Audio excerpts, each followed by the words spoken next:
Chers amis auditeurs de Radio Iningi, bonsoir. Je suis en communication avec Dr Mourere Guillaume.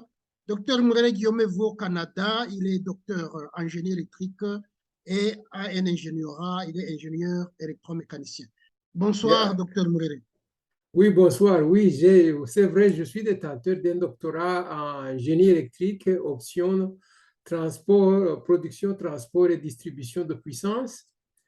Et puis, je suis aussi titulaire d'un diplôme d'ingénieur électromécanicien que j'ai eu à l'Université nationale de Butare en 1983. Bon, merci Guillaume Mourere. Guillaume Mourere, vous m'avez contacté, vous affirmez avec euh, autorité que le projet de gaz méthane au Kivu au Rwanda est une escroquerie internationale. Est-ce que vous avez des raisons, vous avez des arguments pour avancer cela? Écoutez, merci Gaspard. En fait, depuis 2016, lorsque le projet Kivuat a été inauguré par le président Kagame et que l'on a commencé à nous parler d'une centrale de 25 mégawatts produite, une puissance de 26 mégawatts produite, électrique de 26 mégawatts produite à partir du gaz méthane du lac Kivu. D'emblée, moi, j'avais des doutes. Et j'avais des doutes pourquoi? Parce que le gaz dans le lac Kivu, c'est un gaz dissous dans l'eau. Ce n'est pas une poche de gaz comme dans une caverne ou sous pression où on perce, on introduit un tuyau dans la caverne et puis avec la pression, le gaz sort. Non, le gaz dans le lac Kivu, c'est un gaz qui est dissous dans l'eau. Et nous savons, de par les cours de base de chimie, voire de chimie physique, que le coefficient de solubilité d'un gaz dans l'eau est généralement très faible. Donc, la concentration d'énergie dans un volume d'eau dans le lac est faible de par même c'est la science de base.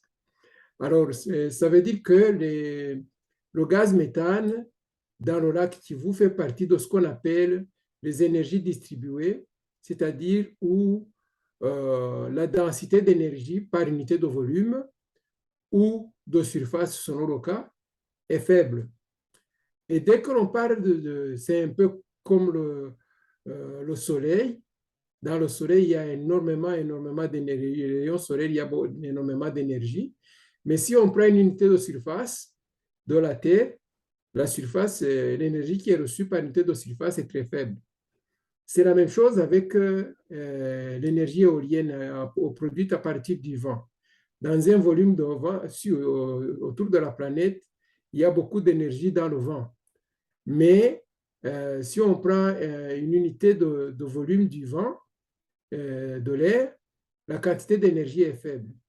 Et dès que l'on parle d'énergie distribuée, on sait bien que le problème, c'est d'aller chercher une grosse quantité d'énergie à un même endroit. Dès que l'on cherche à avoir une grosse quantité d'énergie à un même endroit, on est obligé d'avoir des installations monstres qui souvent posent des défis techniques insurmontables. Alors, le gaz méthane du lac Kivu fait partie de ces énergies distribuées. Je suis allé vérifier dans un article publié par un jeune Rwandais, Yoram Gakiza, à l'université de Fujian Technology, University of Technology en Chine. Il a écrit un article en parlant de comment on pourrait exploiter mieux le gaz méthane du lac Kivu. Et puis là, il y a un graphique qui montre la concentration de gaz en fonction de la profondeur. Et à 350 mètres en profondeur, la concentration de gaz méthane, c'est environ 240 grammes de gaz méthane par mètre cube d'eau. Et si on traduit ça en kilowattheure, c'est à peu près 3,34 kilowattheures d'énergie par mètre cube d'eau, ce qui est très faible. Donc, quand ils ont parlé de 26 mégawatts, je me suis dit non, c'est ça, et ces gens-là, ils doivent rêver un peu. C'est presque scientifiquement, c'est presque impossible. C'est presque impossible. Les défis techniques que ça poserait, donc, seraient insurmontables. C'est sûr qu'on peut aller chercher quelques mégawatts, peut-être, mais en bas des mégawatts, peut-être 2, 3, 5 mégawatts au plus. Mais quand on dit qu'ils vont produire 25 mégawatts à partir d'un seul site, moi, j'ai émis des doutes. Ce qui fait que c'est à partir de ce moment-là que, bon, j'ai laissé faire, j'avais d'autres préoccupations. Mais tout dernièrement, le Premier ministre du Rwanda a lancé un nouveau projet de gaz méthane, un projet de 530 millions de dollars, supposément cette fois-ci pour produire du gaz méthane sur le site d'Okaroengi, dans ce qui était dans le temps la préfecture de Kibuye. Et lors de cette cérémonie, le Premier ministre Ngirente n'a pas mentionné l'existence déjà de Kivuat, alors que Kivuat a été inauguré par le président Kagame, si j'ai bonne mémoire, le 16 mai 2016. Donc, normalement, quand on lance un nouveau projet, on parle aussi des réalisations que l'on a faites avec l'ancien projet. Or, le Premier ministre Ngirente n'a pas mentionné. C'est là que c'est venu me titiller. Je me suis dit, ces gens-là continuent de raconter des mensonges au monde entier. Et c'est là que je me suis dit, non, je vais quand même intervenir et puis donner mes arguments et expliquer mes arguments. Pourquoi, moi, selon moi, je considère que le projet de production d'électricité à partir du gaz méthane du lac Kivu, dans son état actuel, où ce qui est proposé, c'est une supercherie internationale, c'est une escroquerie internationale organisée au niveau de l'État. Oui, docteur Guillaume, j'ai d'autres questions. C'est-à-dire qu'au Rwanda, il y a deux centrales, deux usines pour produire de l'électricité à partir du gaz, à Gisenyi et à Karongi. Et une autre question, quelle est la motivation des autorités rwandaises pour faire une publicité d'un projet ou des projets qui n'existent pas? En fait, le projet existe, je vais corriger un peu, mais ce sont des projets un peu des éléphants blancs. L'idée, d'abord, il n'y a pas que deux projets. Il y a eu un premier projet qui s'appelle Kibuye Power. Et dans un article que nous verrons dans la suite, l'article qui a été publié par MIT Technology Review, ils parlent de ce projet. À la fin de l'article, ils disent que ce projet de Kibuye Power avait été conçu pour produire 5 mégawatts, mais que pendant des années, ils ont essayé de produire, ils n'avaient pas été capables de produire 1 mégawatt de puissance. Et puis, par après, ils disent qu'ils ont pu produire 2 à 3 mégawatts, et ce qui a donné beaucoup de confiance aux dirigeants. Donc, déjà, ils avouent que l'expérience de Kibuye Power 1, qu'ils avaient déjà de la misère sur une centrale conçue où il était prévu de produire 5 mégawatts, qu'ils avaient eu de la misère à produire même pas 1 mégawatt. Les données confidentielles que j'ai eues disent que même ils n'ont jamais atteint cette puissance-là. Alors maintenant que Kibuye Power n'a jamais atteint ces objectifs-là, comment est-ce qu'on peut faire un bond de géant tout de suite et puis aller produire Kivuat et un projet de 25 mégawatts, donc partir presque de zéro, qui a échoué, et puis tout de suite aller produire une centrale de 25 mégawatts. Et donc, il n'y a pas que Kivu, donc il y a eu Kibuye Power 1. Après, il y a eu Kivuat qui a été inauguré le 16 mai 2016 par le président Kagame.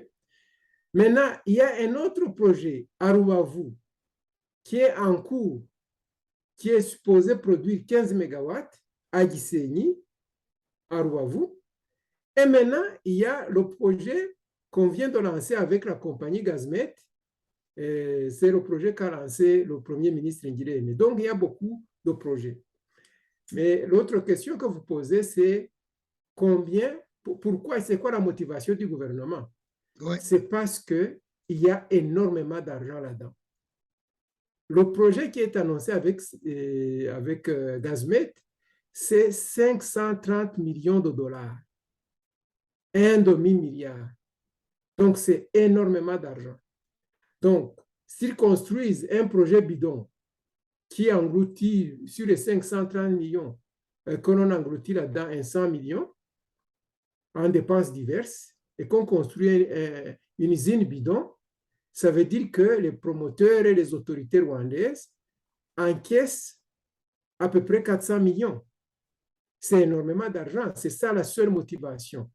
C'est ça la seule motivation, c'est de l'escroquerie internationale. Si on prend par exemple Kivuat, 25 mégawatts, si on considère à peu près 10 000 $ au kilowatt installé, ça voudrait dire une enveloppe de 250 millions.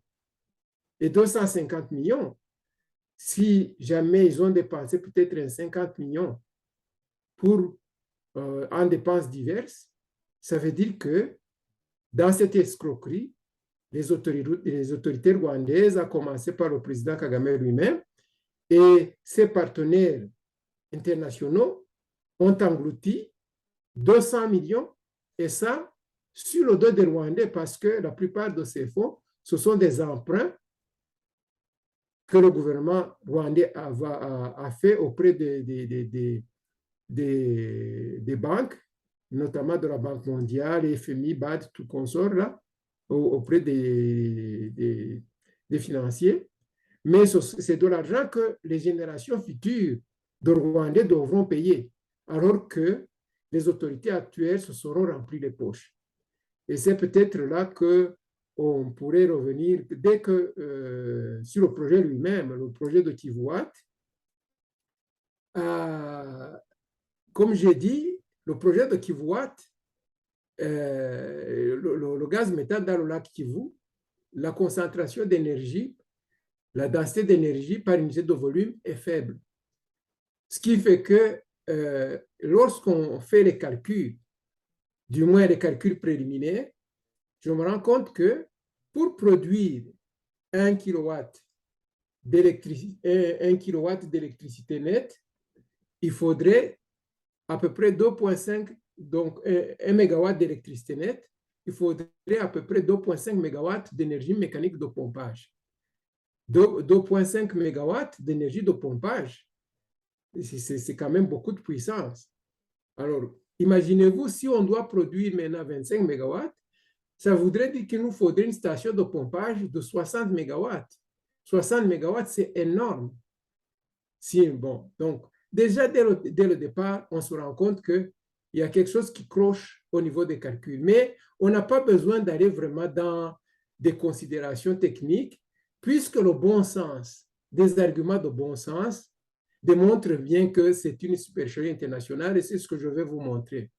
Je ne sais pas si tu peux nous mettre à l'écran la photo numéro 1 qui montre la face avant de la centrale Kivuat à Kivuye.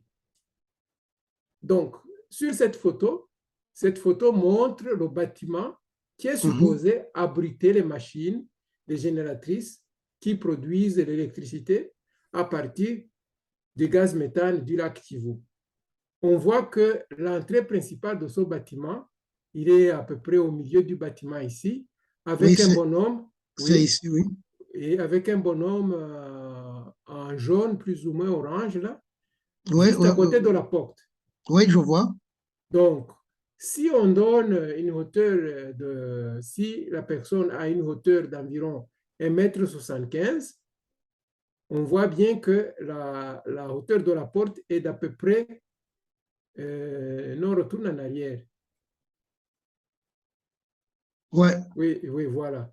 Si on voit bien que cette porte a une hauteur de 3,5 mètres. et peut-être une largeur au grand maximum d'environ, on pourrait dire 3 mètres. Et si on exagère un peu, on pourrait dire cette porte, au maximum, elle a une hauteur de 4 mètres et puis une largeur d'environ 3 mètres. Donc, maintenant, je ne sais pas si tu peux nous montrer par exemple, si tu vas dans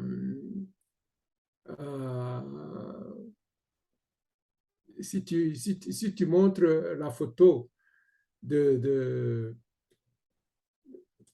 ces machines-là, la photo qui montre de contours globaux. Si tu vas par exemple sur les spécifications des machines qui sont dans Main Technical Data en deuxième page à la fin, on voit bien que les machines qui sont supposées être installées dans ce bâtiment, ce sont des machines portant le numéro 20 V34SG. 20-20-34 SG, ça veut dire des machines de 20 cylindres en configuration V. Et les spécifications de ces machines montrent qu'elles ont une longueur de 13 mètres, une hauteur de presque 4,6 mètres et une largeur de 3,35 mètres. Donc, la question que n'importe qui, la personne ordinaire, se pose, comment ont-ils fait pour faire passer une machine d'une hauteur de 4,5 mètres à travers une porte qui n'a même pas de 4,6 mètres, à travers une porte qui n'a même pas 4 mètres. Vous conviendrez avec moi que c'est impossible. Ouais. Donc, ce bâtiment-là, en tout cas, ces machines n'ont pas été introduites dans ce bâtiment à travers cette porte. Surtout que, bon, on n'a pas montré les images des autres facettes du bâtiment, mais cette porte-là, c'est vraiment la porte principale. Il n'y en a pas d'autres portes où on puisse faire passer des machines. Alors, s'ils ne les ont pas fait passer à travers cette porte, comment est-ce que ces machines ont-elles été introduites dans ce bâtiment? C'est vrai que sur la photo, on voit que la machine est très large. Et même est très haute. Est très haute et large. Est très haute et très large. Donc, elle ne peut pas passer à travers cette porte-là. Ce qui fait que l'autre possibilité, c'est qu'ils aient déposé les machines d'abord et puis qu'ils aient construit le bâtiment par-dessus les machines. Or, quand on fouille sur Internet, on voit les différentes phases. La compagnie, je pense, Contour Fair Construction, montre des photos de différentes phases de construction du bâtiment, mais ils n'ont jamais montré la phase où ces machines sont installées sur le chantier. Et puis, ce sont des grosses machines, ce sont des machines quand même d'une hauteur de presque 4,6 mètres, c'est très haut là. Et puis, d'une longueur de 13 mètres et d'une largeur de 3,35 mètres, ce qui est à peu près la largeur d'un camion, d'un trailer, là. C'est un peu plus large, mais ce n'est pas plus grave que ça. Mais, et qui pèse 106 tonnes. Normalement, le transport des grosses machines, comme on dit, des charges surdimensionnées, et surtout dans ce cas, c'est surdimensionné au niveau de la hauteur, c'est toute une logistique. Ça ne se transporte pas comme des charges ordinaires. C'est souvent des convois, des convois avec des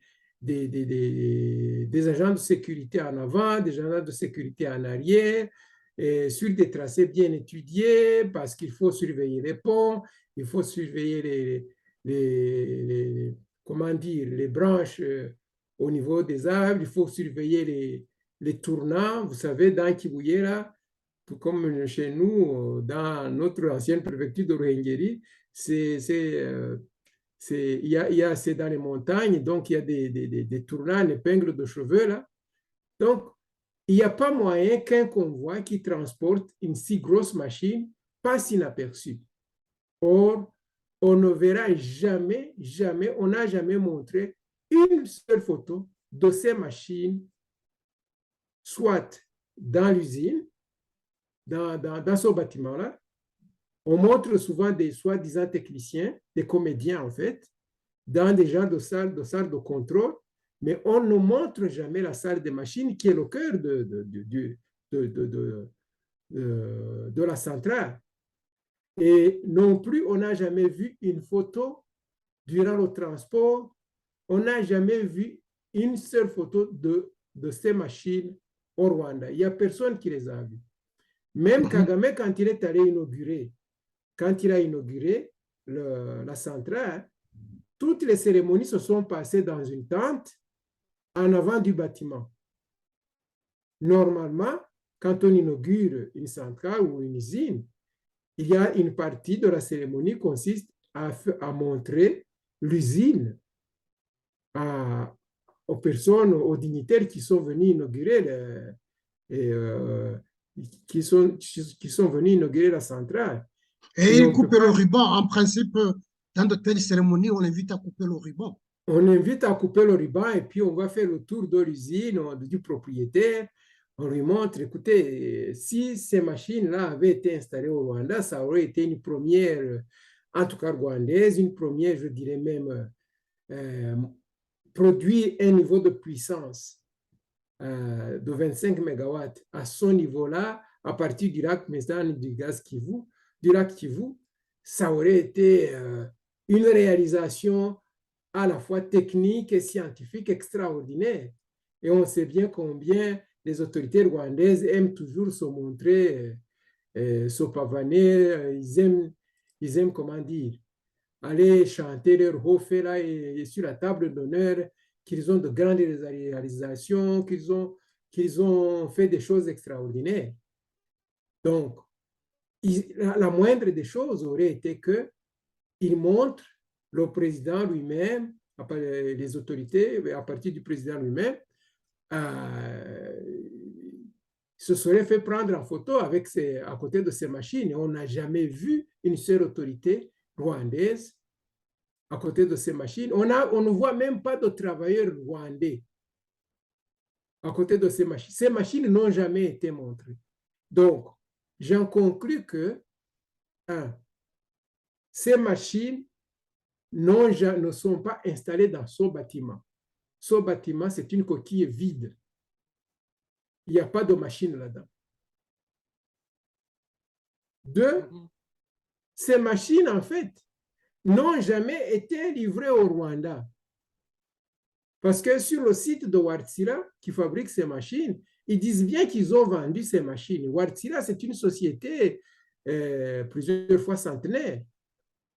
Ce n'est pas une société qui mettrait sa réputation en danger pour deux, trois machines. C'est impossible. Donc, ça veut dire que Wartsila a bel et bien vendu ces machines. Mais ces machines ne sont jamais rendues au Rwanda. Elles ont disparu où? Ça veut dire que les autorités rwandaises, à commencer par le président Kagame lui-même et ses partenaires ou ses complices dans le réseau international, ils ont fait disparaître ces machines. En tout cas, elles n'ont jamais été livrées au Rwanda. Donc, la quatrième conclusion, c'est que cette usine-là ne produit pas d'électricité à partir du gaz méthane. Ce n'est pas vrai. C'est juste un éléphant blanc que l'on a montré, que l'on montre au monde pour faire croire qu'ils produisent de l'électricité à partir du gaz méthane du lac Kivu. Mais dans le fond, le projet lui-même, c'est un éléphant blanc, c'est un projet bidon. C'est juste pour la façade, ça n'existe pas. Ça ne produit rien. D'accord. Est-ce que vous avez d'autres éléments, Guillaume, pour qu'on avance ou on tire des conclusions? Bon, maintenant, parce qu'il y a l'usine, il y a ce bâtiment-là, mais aussi, il y a la plateforme qui puise le gaz dans le lac Kivu. Il faudrait peut-être afficher un peu l'article qui a été publié dans MIT Technology Review. Là, MIT Technology. je pense que c'est là. Ah, voilà. OK. Vous le voyez? Bon, oui, tu peux descendre un peu dans l'article. Descends encore un peu. OK, on monte un peu. Non, non. Non, cette photo-là. Descends. Non, non, non. Va plus bas dans l'article. Plus bas, plus bas. Plus bas encore. Plus bas. Voilà cette photo-là. Ça. Oui, voilà. Ça, c'est la photo de la plateforme en construction. Je pense que cet article a été publié quelque part en 2015. Je pense, si je me rappelle bien, c'est au mois de mai 2015. Attends, on va vérifier, voir. Parce que on peut voir ici. Oui, le 16 avril Le 2015. 16 avril 2015. Donc, cette photo-là montre à quoi ressemblait la plateforme le 16 avril 2015, quand cette plateforme était en construction. Maintenant, si on remonte... Les bâtiments ici en haut, ce n'est pas la brasserie, ça? Bah, j'ai essayé de demander c'est quoi ces bâtiments-là. J'ai l'impression que c'est la brasserie, mais comme je ne connais pas les lieux, je ne peux pas te confirmer. D'accord. Bon, maintenant, remonte un peu dans l'article. Va sur la photo un tout petit peu. Là, cette photo-là. Oui. On voit bien que sur cette photo, c'est écrit que des travailleurs sont en train de mettre la touche finale sur la barge de Kivuat, cette barge qui puise le gaz méthane du lac Kivu. D'abord, on voit bien qu'il y a une discordance entre les deux photos. D'un côté, on nous montre une barge quelque part en construction, il n'y a personne à côté de la barge. Et puis ici, on nous montre quasiment une plateforme supposée être finie où on est en train de mettre, comme ils disent, la dernière touche. C'est quand même un peu contradictoire. Que dans un même article, on nous montre à la fois une barge en construction et puis on nous dit, voici une photo où la barge est presque finie et on est en train de mettre la dernière touche. Mais lorsqu'on regarde attentivement cette photo, on voit bien que c'est une photo qui a été prise en plongée. Donc, à partir de la hauteur. Et que les travailleurs sont un peu comme dans un trou là, et en train de travailler. Mais ce que l'on constate, c'est que tous ces travailleurs-là, il n'y a aucun d'entre eux n'a levé les yeux pour regarder le caméraman, pour regarder la caméra.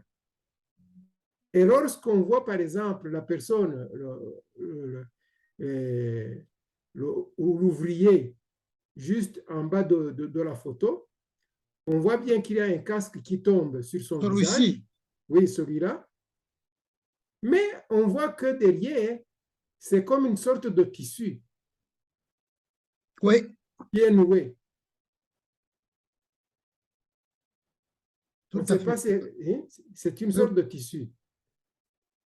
Et puis, lorsque vous voyez ces bras-là, le bras ici en bas, on voit que le bras est plus ou moins tordu. Voilà le bras qui passe ici en dessous de son casque. Non, en bas, le bras en bas. Ici. Regarde, suis-le. Vous voyez bien que le bras, il est comme tordu. Oui. OK. Donc, maintenant, prenons prenons celui-ci avec la casquette rouge. Oui. Vous voyez le gant qu'il porte, le gant avec la main qui est posée sur un tuyau. Il est visible que ça, c'est un gant vide, il n'y a pas de main là-dedans. Il ne peut pas y avoir une main comme ça. Là. Tout à fait. On voit qu'il y a quelque chose de vide ici, oui. Et ce n'est pas une mitaine ou ce n'est pas un gant de travail. Et puis, si on monte un peu plus haut, là-bas dans le coin, en haut, à gauche, en haut, en haut, Ouais. vous voyez bien que ce monsieur-là, on ne sait pas ce qu'il fait. Il a les deux mains posées sur un tuyau. Est-ce qu'il est en train de pousser sur le tuyau? Mais on remarque aussi que ses bras sont un peu tordus, un peu comme les bras d'un orang-outan ou comme d'un gorille de montagne. Oui, oui, oui. Donc, quand on observe attentivement cette photo, après quelques minutes, n'importe quel œil avisé te dit, ça, ce ne sont pas des travailleurs, ce sont des mannequins. Incroyable, incroyable. Alors, si cette plateforme existait bel et bien, pourquoi est-ce on recourait à un subterfuge pareil pour tromper le monde? Mais, docteur Donc, Guillaume, IMT Technology, c'est quand même une grande entreprise, c'est une grande université. Euh, c'est Massachusetts. oui, c'est Euh, Massachusetts Institute of Technology. C'est une oui, des plus c'est grandes quand même écoles. un fameux centre de recherche, non? Non, c'est une grande école. C'est une si ce n'est pas la meilleure école de génie au monde, d'ingénieurs au monde. Mais MIT Technology Review, ce n'est pas une revue scientifique. C'est une revue de vulgarisation. Alors, les gens vont publier là-dedans, et ce n'est pas des articles revus par des pairs, mais c'est juste c'est pour informer le monde des développements technologiques qui sont en train de se faire à travers le monde. Et ce que les gens recherchent, c'est justement ce mot-là, MIT. Et dès que les gens disent MIT, ils disent, puisque c'est MIT qui l'a écrit, c'est apparu dans MIT Technology, c'est du sérieux. Alors que non, ça c'est MIT Technology Review, c'est une revue de vulgarisation. Donc, mais pour tromper le monde, les gens vont s'arrêter sur le sigle MIT et vont dire, ah, MIT l'a publié, donc ça doit être vrai. Mais c'est de la supercherie. Donc, ça, c'est encore une preuve comme quoi cette plateforme dont on nous parle, et, en tout cas, dans cette forme-là, elle n'existe pas. Oui. Bon, maintenant, peut-être pour conclure, pour arriver à la fin, tu peux nous montrer l'article là de Contour Global. Tu vois là, sponsored.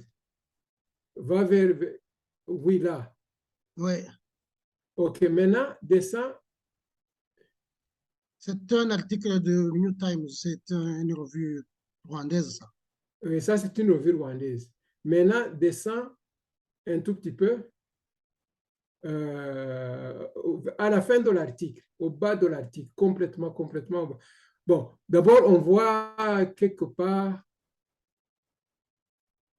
Oui, il y a plusieurs photos là-dedans qui sont Voilà. intéressantes. Oui, voilà. Ça, c'est la plateforme dans son état, supposément la plateforme dans son état final. Et ça, c'est un article récent qui date, je pense, de 2021. Attends, on va voir. On dit que c'est un article sponsorisé, donc ce n'est même. C'est un article 17 octobre. Non, 17 octobre, c'est aujourd'hui. Non, Ça, c'est la date d'ouverture. Je vois que c'est un article sponsorisé, mais ils l'ont copié quelque part. Donc, sponsor Contour Global Set Innovation Action. Ça doit être un article de Contour Global. OK. Dans tous les cas, peut-être en attendant, tu pourrais aller nous montrer aussi l'article African quelque chose.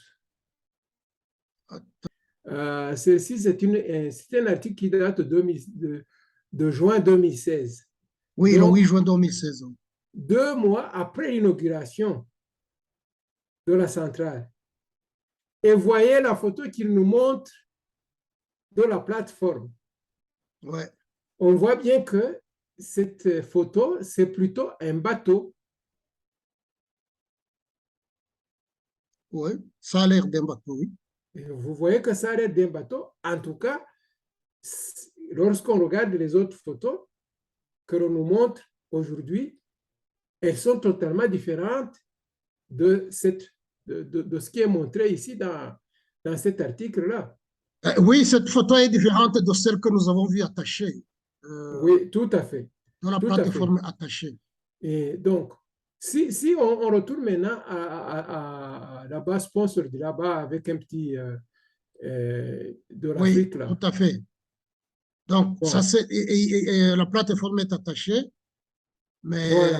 Alors, la- c'est une chose, un détail sur lequel je voudrais attirer l'attention, c'est qu'on voit que la plateforme est stabilisée dans le lac Kivu. La plateforme est stabilisée, pour être stabilisée, elle est attachée à des structures plantées dans le lac. Donc, vous voyez les buées jaunes là, les oui. affaires jaunes dans les quatre coins, avec des câbles qui maintiennent, qui maintiennent la plateforme. Mhm. Or, on sait bien que le gaz se trouve, commence à être rentable à plus de 300 mètres de profondeur. Donc ça voudrait dire que ces poteaux-là, ou ces structures, ce sont des structures attachées au fond du lac Kivu à une profondeur au moins de 300 mètres de hauteur. À une C'est du profondeur, béton qu'on a coulé dans l'eau. bah, ce que je dis, c'est que tout simplement, aller construire ces structures, si le Rwanda avait la technologie et les capacités de construire ces structures-là, ces structures, ça coûterait beaucoup plus cher que la plateforme. Et normalement, ce n'est pas comme ça qu'on stabilise les plateformes flottantes dans l'eau. Parce que ça coûte, c'est quasiment, c'est trop cher. Alors, si réellement, On les stabilise comment? ce que l'on fait, on va attacher un câble vertical que l'on va un peu comme un ancre, que l'on va attacher au fond de l'eau. Et donc, la plateforme sera capable de bouger un tout petit peu, mais rattachée avec le câble, lequel câble est fixé. En anglais, ils utilisent le mot moored au fond de l'eau. Et puis, ils vont utiliser des techniques de contrôle automatique et de positionnement géostationnaire pour garder maintenant le mouvement de la plateforme dans la même position. En tout cas, c'est pour des plateformes flottantes comme ça, c'est pas comme ça qu'on les fixe, qu'on les attache dans l'eau. Ça serait trop coûteux. Donc, si c'est attaché comme ça veut dire que ces structures sont attachées à une eau peu profonde, peut-être même pas 10 mètres de profondeur. Mais à 10 mètres de profondeur, on sait bien qu'il n'y a pas de gaz. Mhm. Donc, ça veut dire que cette plateforme ne produit pas de gaz. Donc, Oui, oui, nous avons écouté la motivation. Donc, c'est une pure escroquerie internationale, comme vous dites. non, c'est de l'escroquerie internationale. Moi, ce que je dis, malheureusement, les premiers qui devraient dénoncer cette escroquerie, c'est le gouvernement rwandais. Et malheureusement, c'est le gouvernement rwandais qui fait partie de cette escroquerie et de Kagame lui-même. Donc, il faudra qu'un jour le gouvernement change pour se rendre compte que tout ce que l'on a raconté à propos du gaz méthane, là, de produire de l'électricité à partir du gaz méthane, en tout cas à ces niveaux-là, je dis que ce n'est pas techniquement, ça ne se tient pas. Bon, merci, Donc, docteur Mourele Guillaume. j'ai eu des confidences et puis les gens qui connaissent bien ce projet-là, ils ont dit que c'est les essais qu'ils ont fait surtout à partir de Kibuye Power. Et ça, c'est confirmé dans l'article de MIT Technology Review. Dans Kibuye Power, ils avaient essayé, ils avaient conçu la plateforme pour aller puiser, pour produire 5 mégawatts. À la fin de l'article, ils disent eux-mêmes, tu peux peut-être cliquer là-dessus, là, le Kivu va vraiment au bout de l'article, à la fin. Continue. Oui, it is exciting. Bon, retourne en haut. Ah, OK. Attends.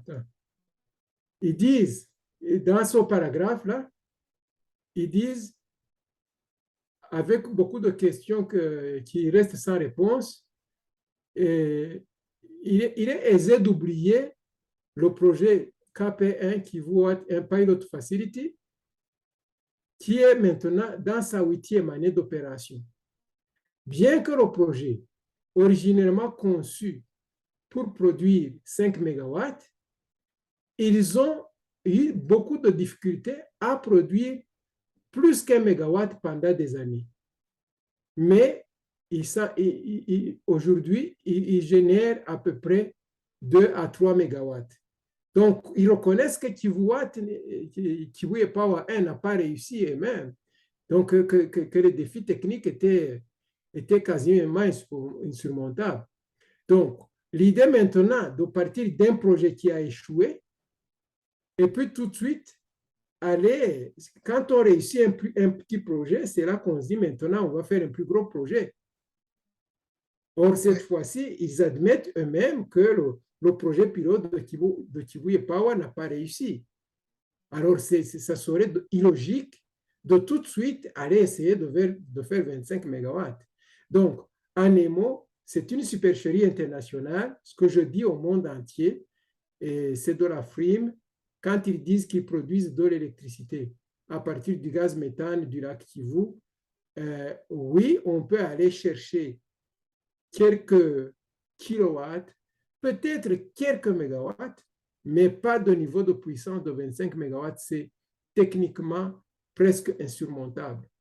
Alors, je dis que c'est de la supercherie internationale, mais ce sont des projets pour aller siphonner de l'argent dans le système bancaire international, qu'ensuite les autorités rwandaises se mettent dans les poches, sur le dos, malheureusement, du peuple rwandais et les générations futures, ce sont des générations futures qui devront assumer, payer ces dettes dont ils n'auront jamais profité.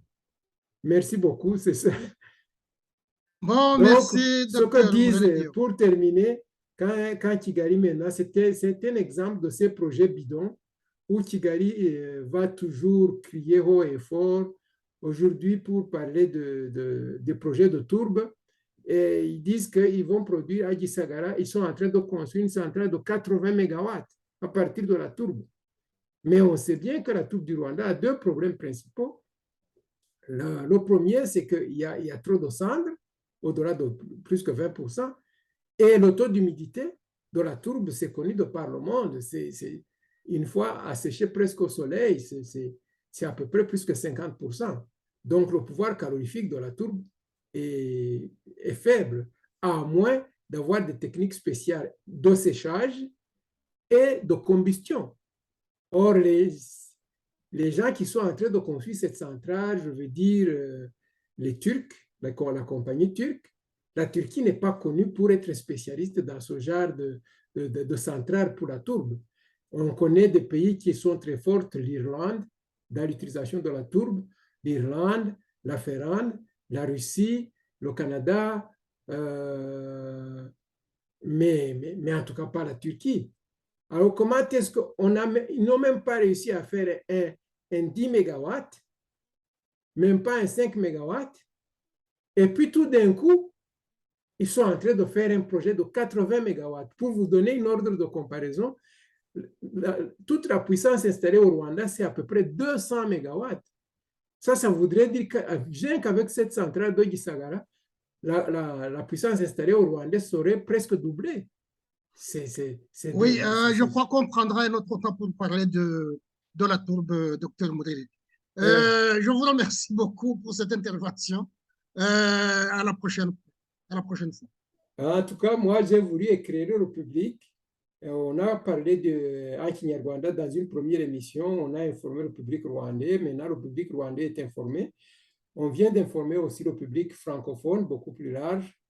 Donc, surtout nos amis congolais, lorsque Kagame, quand il était en train d'inaugurer le Kivuat, il a lancé presque des flèches au Congo en disant, si vous aviez choisi de faire ça, je n'aurais pas eu besoin de le refaire. Alors qu'en réalité, il était en train de raconter des menteries, des mensonges. Il n'y a pas d'électricité produite, en tout cas pas à son niveau de puissance. En tout cas, Bon, merci beaucoup. merci.